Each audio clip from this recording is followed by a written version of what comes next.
Hello guys, Arcand here. This is North Along the River, and this is another toe dip that I'm going to do. This VN is a demo, and it features a post-apocalyptic world where it was ravaged by a deadly zombie virus, and you're tasked with unraveling the secrets behind it. And there are remnants of society that are clinging to so-called green zones. So that's what I know about it so far. So let's start the demo.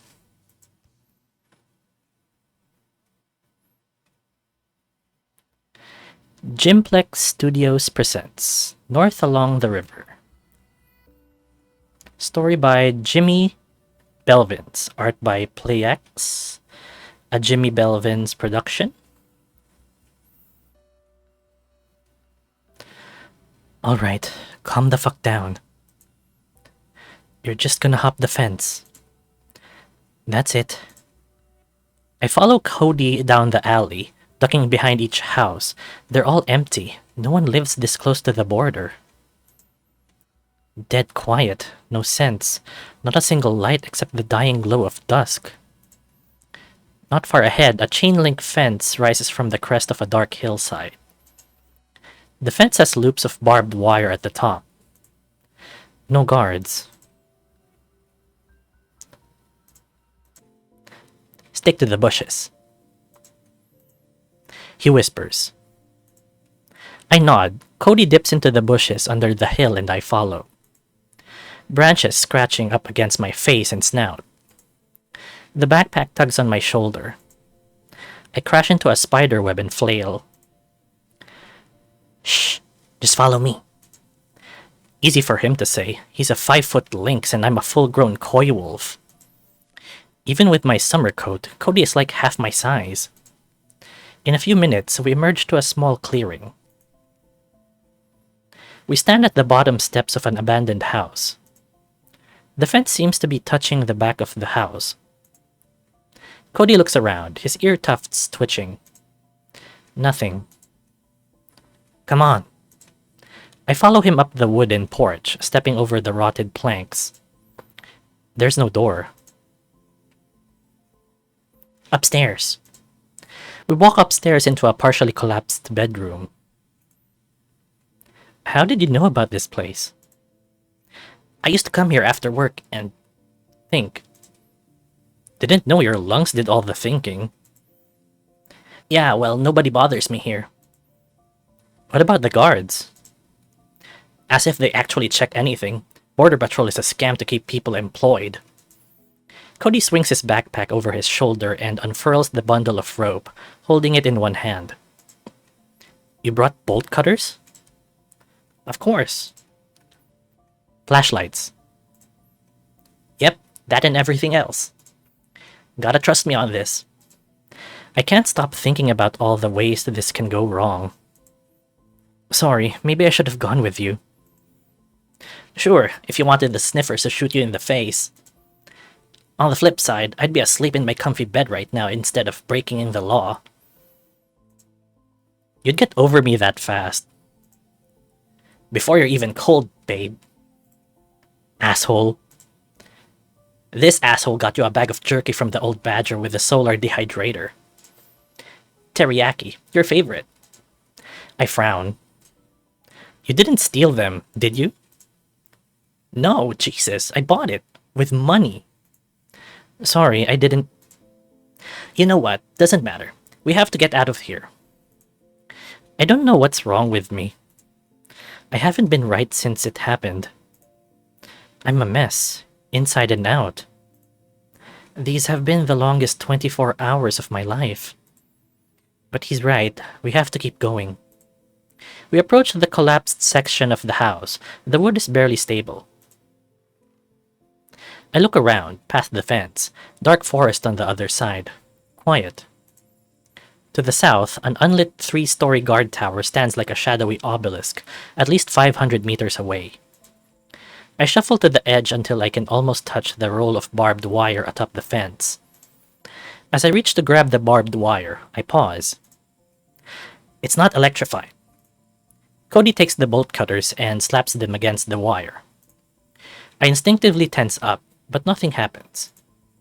See? It's alright. Nothing to be scared of. There's plenty to be scared of. Literally all of this, every part of breaking out of the green zone. I can't believe we're actually doing this.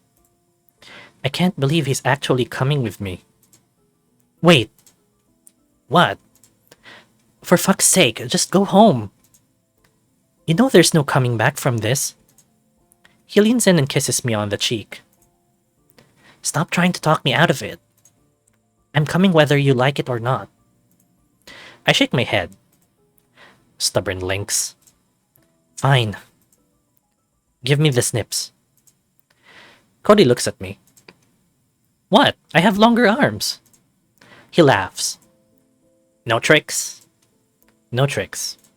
He hands me the bolt cutter and I take it.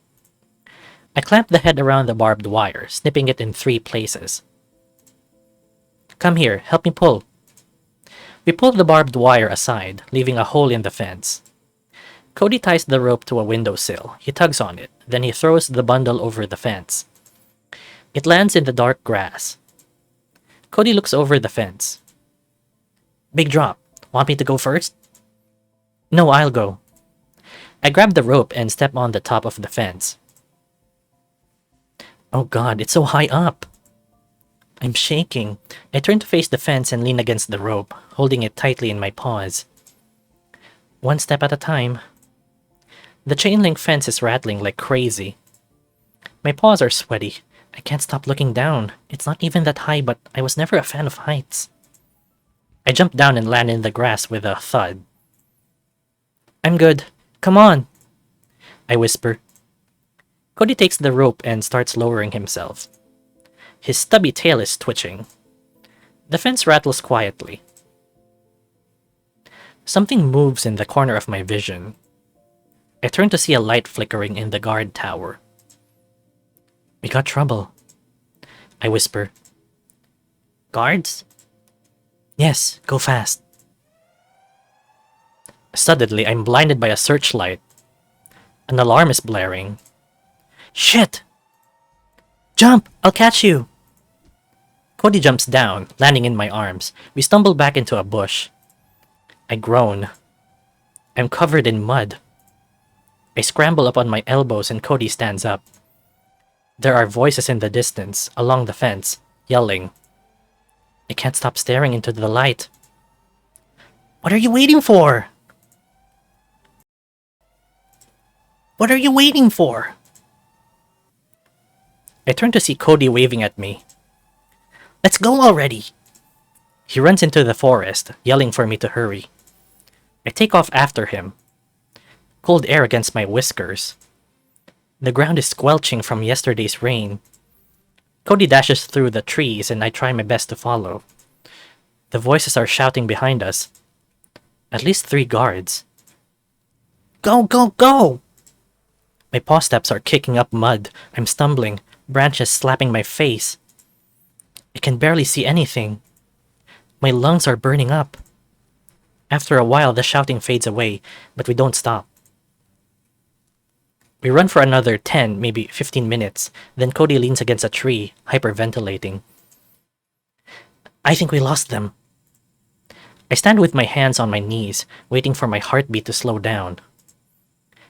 Jesus, that was a close call. I need a break. Me too. But we shouldn't stay here for long. We walk deep into the night. Soon, the sky clears and I can see the stars. They're so pretty. Without the green zone's lights, the stars are very bright. The air is cool and wet. All is quiet except the bugs. I can feel the adrenaline slowly melting off of me. I signal for Cody to stop.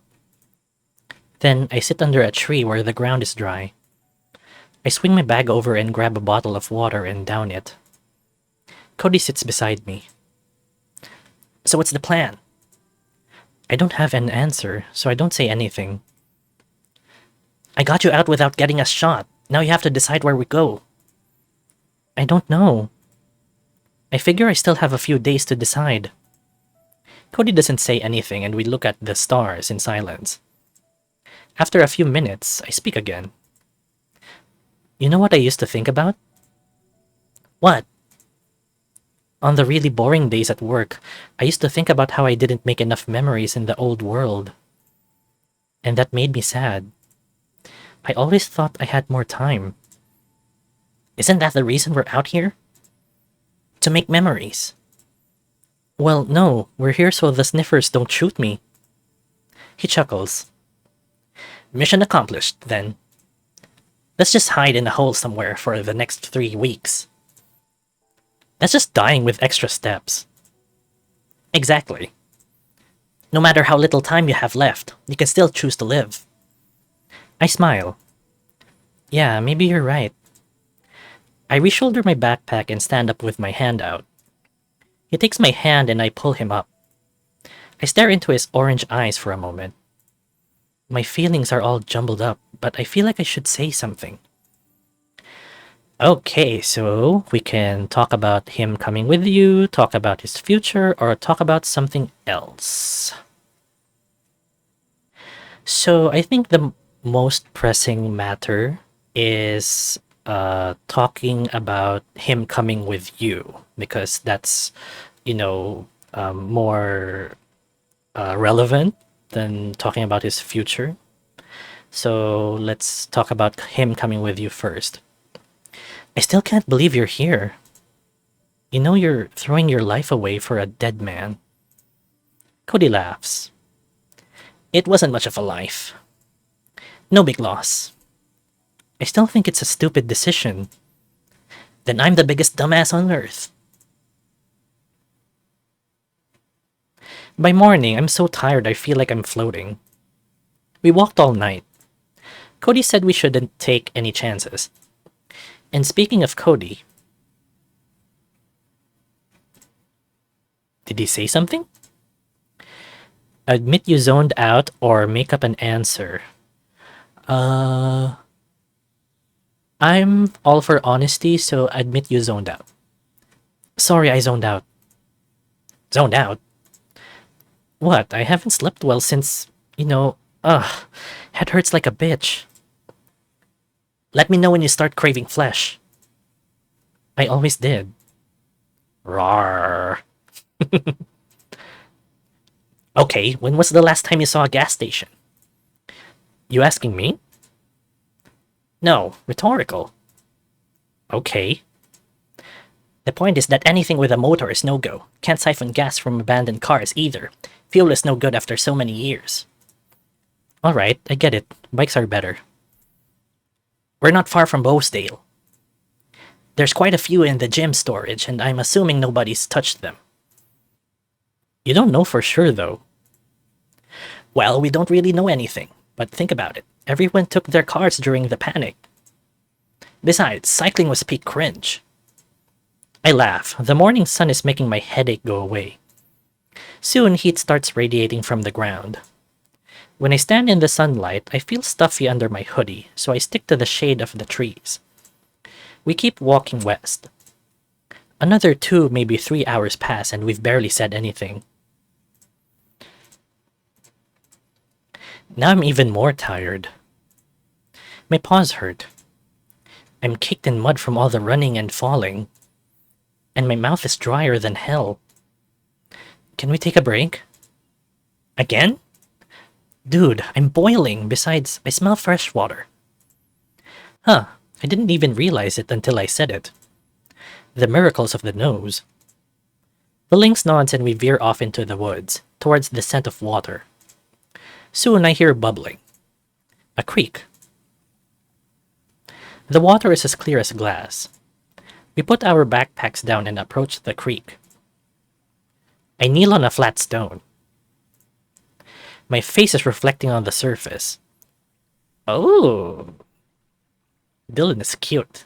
Well, actually, so is Cody. I plunge my paws into the water and splash it over my face and snout. It's cold and refreshing. I lay on my stomach and dip my mouth into the water for a drink. The water is so cold it makes my brain hurt. I wince. When I look down again, I can see streaks of brown mud. Damn, I must be dirtier than I thought.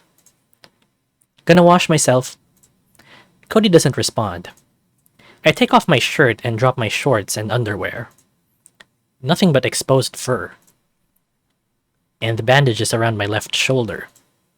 I step into the water. The cold stream wraps around my waist, and I scoop some water and splash it over my belly. I shiver, but my tail is swaying. It's relaxing. I can feel the tiredness melt away. Now I'm washing my chest and back. The mud is coming off in pieces, revealing my light brown summer coat. Or vibrant orange, according to Mom. How ridiculous.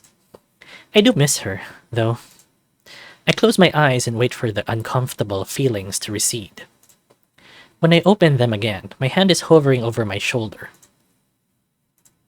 Slowly, I unwrap the bandages. It's strange how the bite doesn't hurt. Not one bit. Mind if I see it? Whoa! I stumble face first into the water, but Cody catches my arm and pulls me up. I didn't hear him at all. Sorry, I didn't mean to startle you. I'll be over there if you need me. No, it's fine. You can see it. Yeah? I unwrap the bandages and ball them up and chuck the bundle ashore. The area around the bite wound has no fur, no blood either. There's a couple dimples in the bare skin, but otherwise it already looks healed. Cody comes up close. I can feel his chest fur against my arm. He raises a paw and then lowers it. Go ahead, touch it. It's fine, it doesn't even hurt. He runs a finger along the wound. Wow, it's smooth. It doesn't smell like anything either. I splash some water on the bite. Should you be washing it with river water? Won't it get infected? I can rub shit on it and it would still look exactly like this. The wilding virus doesn't like competition. Wilding? What a stupid name. Yeah, remember the video that went viral before the panic? They thought she went wild, and the name just stuck. I touch my own bite mark, running my paw pads along the grooves. It doesn't feel like a fresh wound, more like a scar or a birth defect. Like something I've had my whole life, that I never bothered to notice.